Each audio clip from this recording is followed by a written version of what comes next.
Okay, now let's go look at the most boring pictures in the world here. This is testing the Tamron 24-70 versus its old sibling, the 28-75. Okay, so the first one that we did here, what we'll do, we'll go from one lens to the other, and we'll look at the images side by side. So remember, on what I'm shooting on here, this screen is a 27-inch max screen. So if I go and zoom in 1:1, you might think you haven't zoomed in that much, but that's because I'm looking at it on a full 27-inch screen. So what I'll do is I'll find the two. Here they are. If I press N to see them side by side, these are the two shots. Now, the one on the right, I can tell straight away that's definitely the 24-70. Why? Because we're getting more bits at the bottom. We can see further out the way. Okay, now one thing that was interesting is that on the older 28-75, it gave me a 1/500th of a second exposure. Meanwhile, on the new one, it gave me a 1/400th exposure. It's like, there's something wrong here. Why are they giving me effectively different exposures? And okay, we're talking about a little bit of a stop here. Like if it was 500 down to 250th of a second, that would be a full stop's difference. So this is a significant amount. However, I suspect if we look at the histograms over here, 500th of a second, and then 400. So it has gone up. So where it is there and where it was before. So I think that's more due to the camera really trying to figure out what's going on, because both of them have different vignetting around the corners. If we go in the center, they really should both be pretty much fine. I'll put clarity up to about 20, just because these are the raw files, and it always increase clarity just a touch, especially on a high contrast thing like this. So here, fine. On this one, fine. Okay, center performance, I don't see any problem. Well, actually, if I get close enough, yeah, actually, you could probably see. Let's go super close. And is there a difference? I would say you can't really see a difference. Okay, right in the center performance, both of these lenses, absolutely fantastic. If I was doing a group shot, like some people look at the very, very corner bits of a lens, like up here, yeah, it's guff, it's going to be guff. And again, this is on a full frame camera, so what is of interest up here? I say don't even bother looking at that stuff. However, if you are doing group shots, if you're doing it up and down the way, what we say an area that is important is this area at the top and bottom, and maybe kind of in the middle at the side. So the total corner, not that interested, but let's just say we go and click here. Now that doesn't look totally great. Which one is that? That one, okay, that's a 500th of a second. And this one, let's just double check we're both in the same area. Yeah. Is it? Well, I would say this one's got more green fringing going on. So you can definitely see there's a little bit chromatic aberration on the older lens.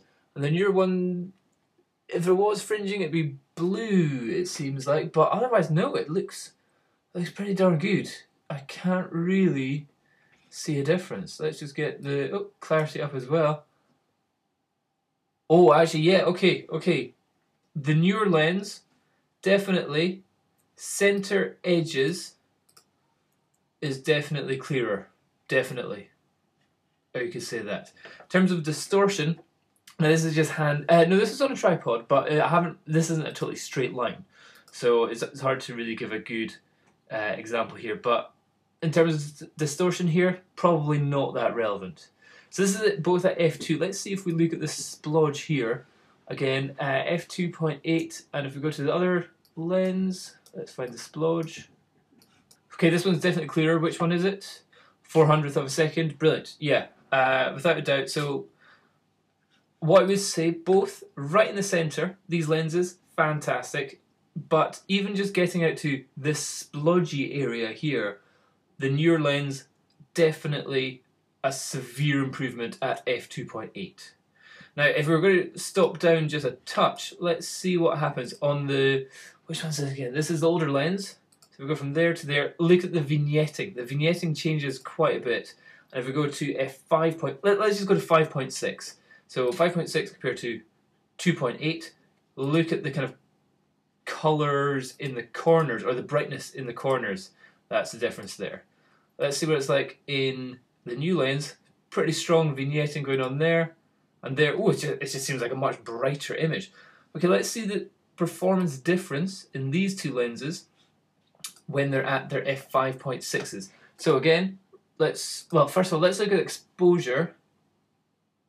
Huge difference in exposure here. So let's see, this one's giving me 1/160th of a second. This is the 28mm.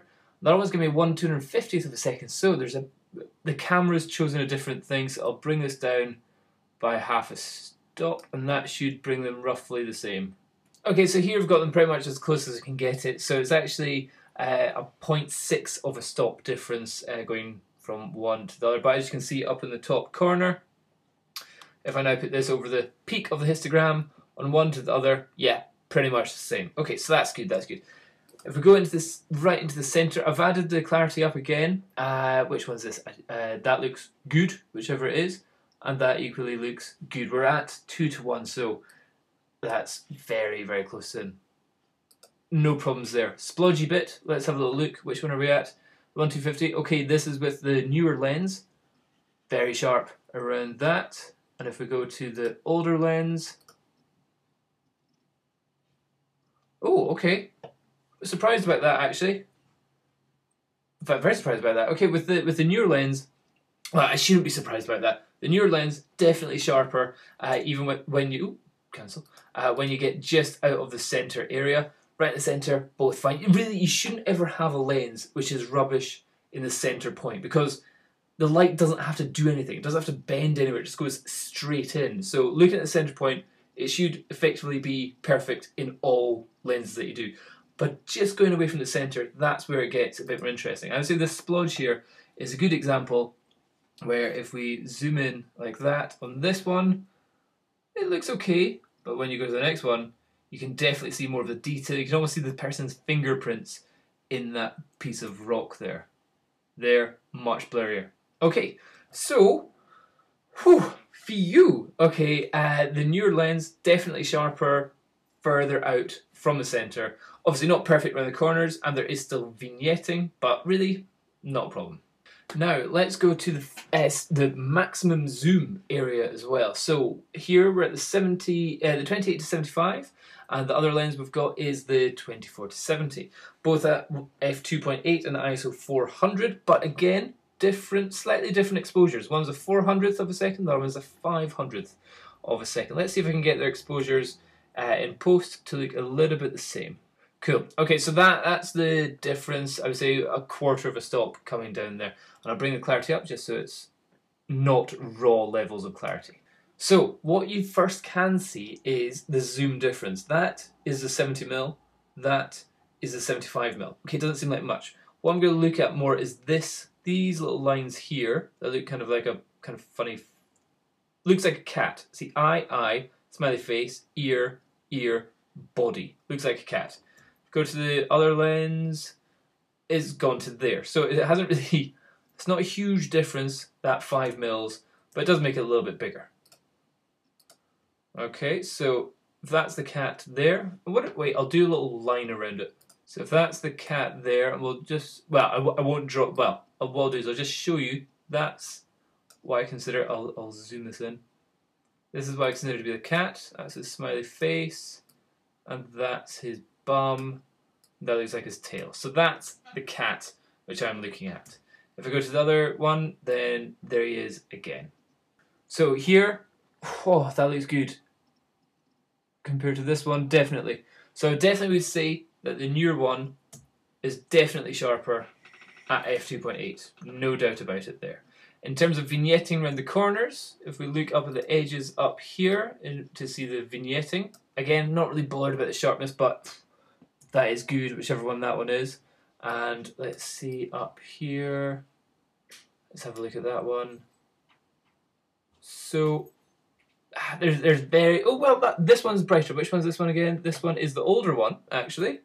and the newer one maybe a little bit darker. So maybe the vignetting really hasn't been helped with the new lens having a bigger diameter front end. So if we're looking at the new lens here, if we're looking at the difference at 70mm zoomed in onto this very boring wall, and we're looking at the difference between f8 and f2.8, again, center performance, fantastic in them both. I don't think there's anything that you kind of got to go, oh, that's not good enough. So yeah, both of them looking lovely. Corner points up here, let's see. Yep, both. There's a brightness difference, definitely. Your vignetting around the corners is definitely sorted out whenever you stop down. But whew, yeah, I would say it's definitely, without a doubt, an improvement over what I would already consider a very, very good lens, the 28-75. So I'm testing this against what I consider already very good quality lens.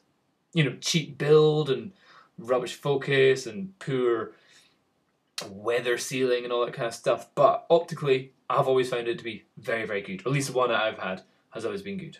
Now for this shot, I was trying to get the best amount of flare to really show up in the camera here. So I had the sun just off of the screen here. So this is the 28-75. And if you're wondering what the flare is, hold on, I'll draw it in for you. This awesome thing here, that's a nice big flare from the sun, and then this bit looks very nice as well. In fact, I'll make those lines white so you can actually see them a little bit easier. So yeah, so that's good. Oh, there seems to be another little bit there. And is there any other bits? That looks like a nice bit of flare there. I like flare. Some people hate it. So that is at f8. f8 is usually quite sharp, and you can see the flare quite painfully. If we go to the next one, what's this? f8 again. Oh no, that's cool. What's this? Look at how this changes. If we go to that one, so at f8 you've got this cool little orb thing here, but at f2.8 is an orb with wings. Oh, and you've also got this beautiful bit there, and that's got a little thing inside as well. Ooh, that's nice. I like that kind of stuff. Some people hate it. I still love it. Okay, so that was with the 28-75. Let's see how the new lens fares against this kind of treatment. Okay, so at f2 is pretty difficult to see. Okay, we can see something there. Oh wait, let's just see if we can change it. If we change the exposure, light fill. Does that make it any easier to see it? Wow. Okay. No, so pretty much the only thing we can see is this little rainbow effect going on here, and maybe that's one there as well, but whew, you're not going to notice that. Okay, that's at f2.8, and then at f8, yeah, you can definitely see that. We'll add a little bit of light fill there. So, strong bit there. Anywhere else? So you got that there again. But no, it's looking good, and the actual kind of from the sun is looking okay as well. If we do recovery and exposure down, there's a little bit of sunshine there, but yeah, that's good. That's good. Okay, so conclusions from this: new lens, definitely sharper, especially just outside of the center. Vignetting is roughly the same. Exposure will be slightly different. Flare is better controlled, less of it. Whether that's a benefit or not, that's up to you. Okay, so that's part 1 of the lens testing. There you go. Cheers. Bye-bye.